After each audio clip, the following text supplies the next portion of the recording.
She found the ring. But it wasn't for her.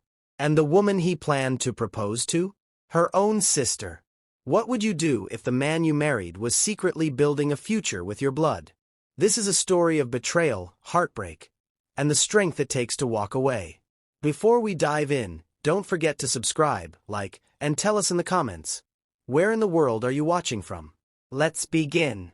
Naomi wasn't looking for the ring. She wasn't snooping, wasn't searching, just folding laundry and humming softly in their warm apartment on a quiet Saturday morning. Derek was in the shower, steam swirling behind the bathroom door.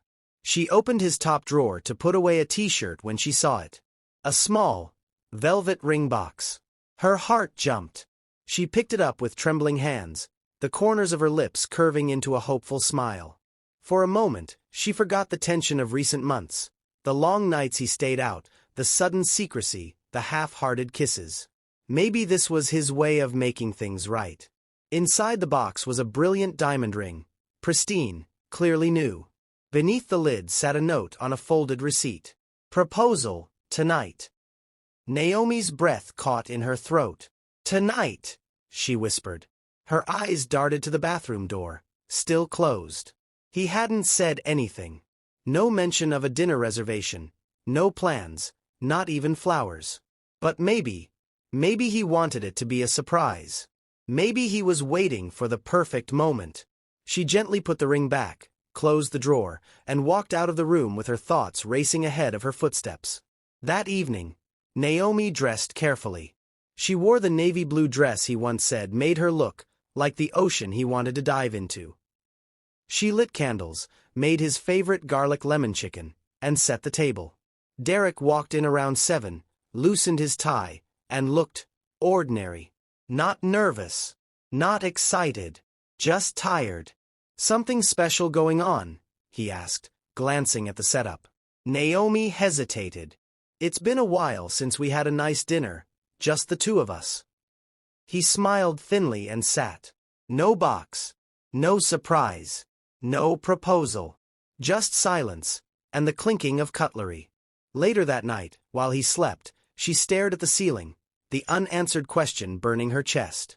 Why write proposal, tonight, if not for me? She told herself not to check his phone, not to look. But temptation is louder than reason in the dead of night. While he showered the next morning, she scrolled through his messages. Most were work-related, until she found it. A text from a saved number named only M. Can't wait to make it official tonight. Love you always. Naomi's stomach dropped. M. Only one name came to mind. Maya. Her younger sister. No, she told herself. No way. It's a coincidence.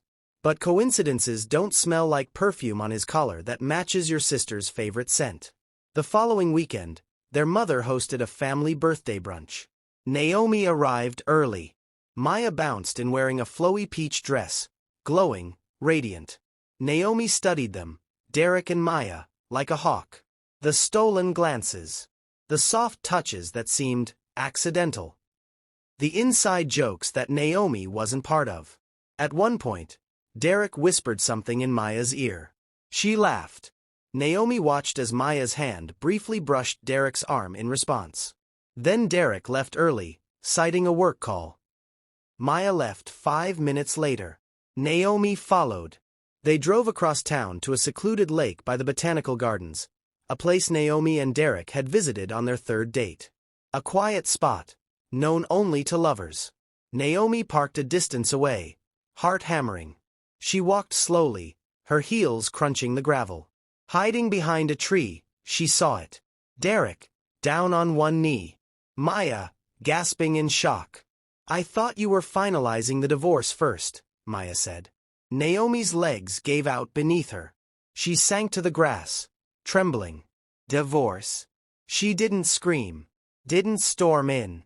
She went home, lay in bed, and let silence eat her alive. In the dark, Naomi replayed every red flag she ignored. The late nights, the cold kisses, the sudden change of passwords, the way he said Maya's name like it belonged to him. They'd been married 5 years, together for nearly 7. She thought that meant something. The confrontation came 2 days later. Naomi sat on the couch, the ring box in her hand. When Derek walked in, he froze.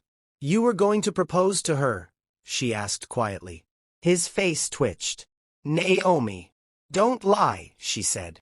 "I saw it. I followed you. I watched you get on your knees for my sister." He sat down slowly, rubbing his face. "I was going to tell you," he said. "I didn't know how." "How long?" she asked, voice cracking. Derek looked up. "Since before we were married." She stared at him, mouth open. "I loved her first," he added, as if that made it better. "She didn't know you and I were still working on things. I told her we were done." Naomi laughed. Dry, bitter, hollow. "You married me while loving her. And now you want to marry her while still married to me." She drove to Maya's apartment the next day. Maya opened the door with sleepy eyes and wet hair. She smiled until she saw Naomi's face. "We need to talk," Naomi said. Inside, Naomi put the ring box on the table. Maya's face drained of color. "I didn't know," Maya whispered. "I thought you'd left him." He told me the marriage was over. He said you moved out."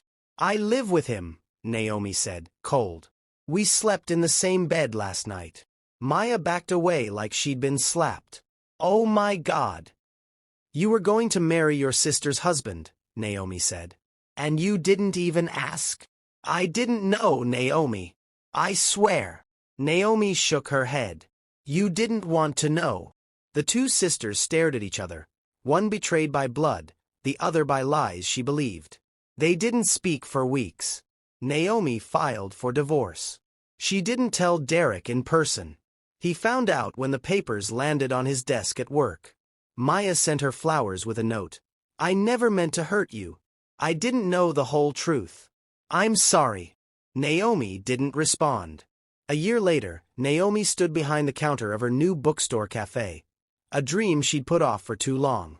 The shelves were lined with second-hand novels, the scent of coffee and paper thick in the air. She was content. Not happy all the time, but finally at peace. One afternoon, a letter arrived. No return address. But the handwriting was familiar. Maya. Inside was a long note, apologizing again, explaining how Derek had manipulated them both. How she'd gone to therapy. How she hadn't been in a relationship since. At the end, one line stood out.